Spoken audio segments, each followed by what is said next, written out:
Alonzo with Save Mother Earth and ICRE Ventures. You see the fit, got that I Love AI, Noel Russell classic.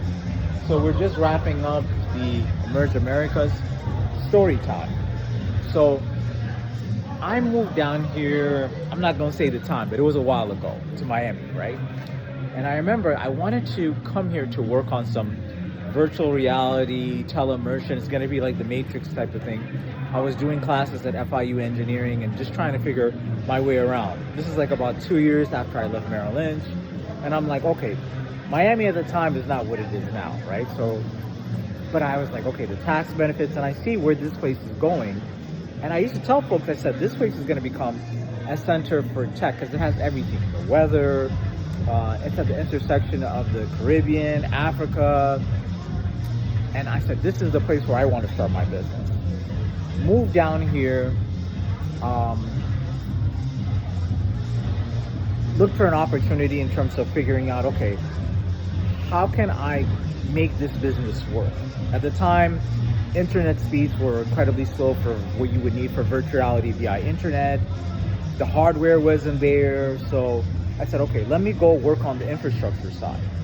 So I joined this consulting firm where we're advising telecom companies and fintechs, because I said, okay, we've got to get them to be able to get to the stage that I need from the infrastructure side in terms of being able to have low latency to get this company to work.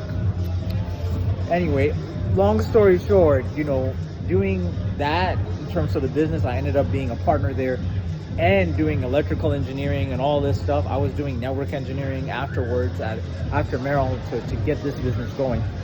It's hard to do two things. So I was like, okay, the hardware is not where it needs to be. It's going to take time. It's going to be about 20 years. I'm going to focus on here. So I did that company for a while. And then eventually I went on and started my own company in 2009. And I'm going somewhere with this. I know it sounds like it's like, okay, this is a tangent. What does this have to do with Emerge Americas? So just bear with me. So I'm doing this consulting thing and it's rough. And I go ahead and I start my company because I leave that old company because anyway, there were some things that were going on there. And I said, okay, the recession was starting to get bad. I said, let me see if I can protect those employees. I said, take whatever the money that would have been owed to me and give it to them. And I started this company, and this new company I have, Industry Assurance Consulting. It was new at the time. And I was like, okay, this is something that's happening in the economy, the Great Recession and things. And I said, this is getting pretty rough. I was trying to figure my way around in terms of like, how do I make this work? And this is why I tell folks like that are entrepreneurs, if you can't secure a W-2, keep that going because you're gonna need it until the cash flow comes up. Because remember, I had helped build up that old company. We had a couple of hundred clients, I think like 150 or something like that. We had like 5 employees, and Great Recession hits, and I'm like, okay, let me leave my money and equity for them. And I'm starting this company from scratch, right? It got so bad that I was like, okay, maybe there's some other things that I could do. And because at the time, remember, the economy was terrible. When I first moved down to Miami, straight from Merrill, I had offers from like private equity firms and all this different stuff. That was like around 2004, 2005. I just said, okay, I'm not gonna do that. I'm gonna focus on this, VR type of business. And then I did the consulting thing for flexibility with this other company. 5 years later, like around 2009, 2010, those offers were long gone. And I was like, damn, what do I do? Right? This company is going to take some time, like at least 2 to 3 years to get business off the ground.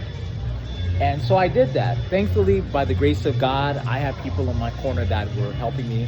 I had friends that were backing me up financially. I met wonderful people like Walter Benitez and Benitez Nation. At the time, ACA was coming up, and I was like, okay, I got a one government contract and working on this benefits and employee benefits and things, whatever I could do to get cash flow. That's where I started working well with my business partner in the real estate, because I said, okay, it's going to take time to start building up my business, which is telecoms and companies and banks and all this stuff, the stuff that Industry Assurance Consulting does. So this is how I connected to Emerge Americas. what allowed me to get that business up and running quickly, and I say this as an introvert, was events like this. At the time, there was a show called IT Expo. And so you have some of the largest companies like that are telecom providers from all over the world. And that really helped me get like a series of companies that after 2, 3, 4 years later, I say by 2014, 2015, my business was on the up and up, and I didn't even have to market anymore.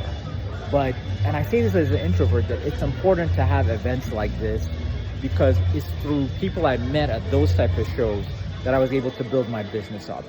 And the funny thing is, both at the old company, one of the key sources of business for us was actually this company that owned a data center site called Napa of the Americas. Now I'm just showing the sponsors who made this event possible. We always show gratitude for the people that, because it's not easy putting things like this together. Thank you, Melissa Medina and Manny Medina. So, and it's Manny Medina's company that owns the Napa of the Americas, where we got a lot of our business at the old company, right? He would go on to sell the Napa of the Americas, that site, that data center site. Manny Medina, because people always say, you know, Miami needs champions for it to be shown as a viable tech hub. At the time, no one was taking Miami seriously, about 20-something years ago.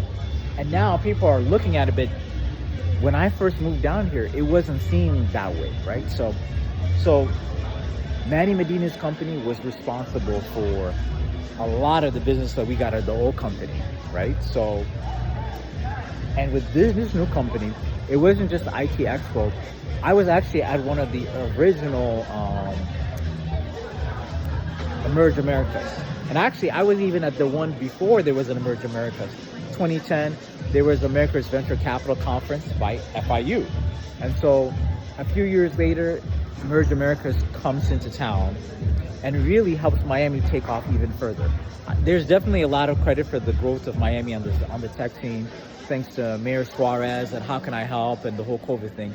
But I'll be honest with you, it was the NAP, right? Because a lot of technology companies, a lot of the telecom, they used to call them co-location facilities, so telecom hotels.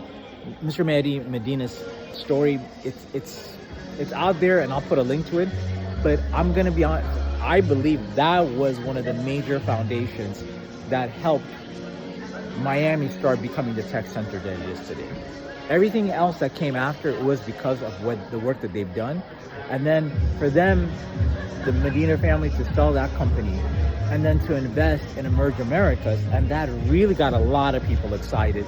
We started finally getting onto the map. So I say all that to say that, you know, in this time of where we have AI and we have all these disruptions and people are worried, they're like, what am I gonna have a job? What are my kids gonna be able to do? How exactly should I move? I'm a small business. I'm a enterprise company. I'm a family office. I'm trying to figure out how to preserve wealth for the future. I would say through people, right? It's through people you're gonna get your opportunity. I met wonderful educators here, folks that are doing incredible things on the biotech space, agri-tech space, robotics, space, quantum, and all these things. So, you know, people are gateways. So even if you're an introvert, I almost didn't come. I'm not gonna lie to you. I'm so comfortable working from home and all that, but I'm really glad that I did.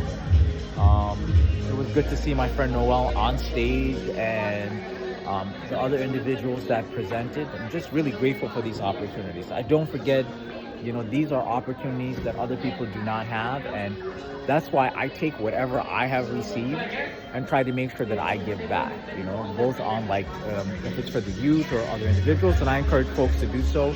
Make your voice heard as this whole AI space is being shaped. Talk about the sustainability aspect. Talk about the social impact. Make sure, because CEOs and markets will respond, right? So yeah, that's pretty much it. That's all I have. I actually kept it under 10 minutes. So this is Alonzo of Save Mother of Earth and ICRE Ventures. Wishing you the best in everything you do. And just remember, use your social connections and use your powers for good.